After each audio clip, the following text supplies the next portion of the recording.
ഒത്തിരി സർപ്രൈസ് ഒന്നും പറയുന്നില്ല. അലമാരയിൽ ജാൻമണി ആയിരുന്നു കേട്ടോ. അപ്പം അലമാരി വെക്കാൻ വേണ്ടിയിട്ട് എല്ലാവരോടും ബെഡ്റൂമിൽ ഇരിക്കാൻ വേണ്ടിയിട്ട് പറഞ്ഞു.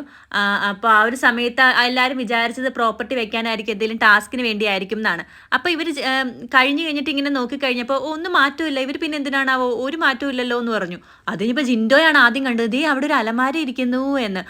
ഋഷിക്കാണെങ്കിൽ അന്യായ പേടി അലമാര തുറക്കാനായിട്ട്. ആദ്യം ജാസ്മിനെ തള്ളിവിട്ടു, പിന്നെ ശ്രീധുവിനെ തള്ളിവിട്ടു. ശ്രീധു ആണ് കേട്ടോ തുറന്നപ്പോൾ ദേ ജാൻമണി ശ്രീധുവിനെ കെട്ടിപ്പിടിച്ചു, ജാസ്മിനെ കെട്ടിപ്പിടിച്ചു. പുറത്ത് ജാസ്മിനോട് എന്തൊക്കെയോ വിരോധമൊക്കെ ഉണ്ടായിരുന്നെങ്കിലും അതൊന്നും ആരോടും കാണിച്ചിട്ടില്ല. ജാൻമണി എല്ലാവരെയും ഒരേപോലെ കെട്ടിപ്പിടിച്ചു.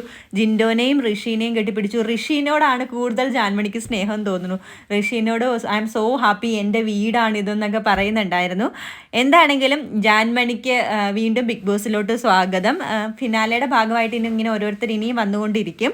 അപ്പോൾ അടുത്തത് ആരാണ് ബിഗ് ബോസ് ഹൗസിൽ കയറാൻ പോണേന്നൊക്കെ അറിയണമെങ്കിൽ ഈ ചാനൽ സബ്സ്ക്രൈബ് ചെയ്തിട്ട് കൂടെ കൂടിക്കോളൂ. ലൈവ് അപ്ഡേറ്റ്സ് അപ്പം തന്നെ ഇടുന്നതായിരിക്കും. അപ്പോൾ അടുത്ത വീഡിയോ കാണുന്നതായിരിക്കും. ബൈ.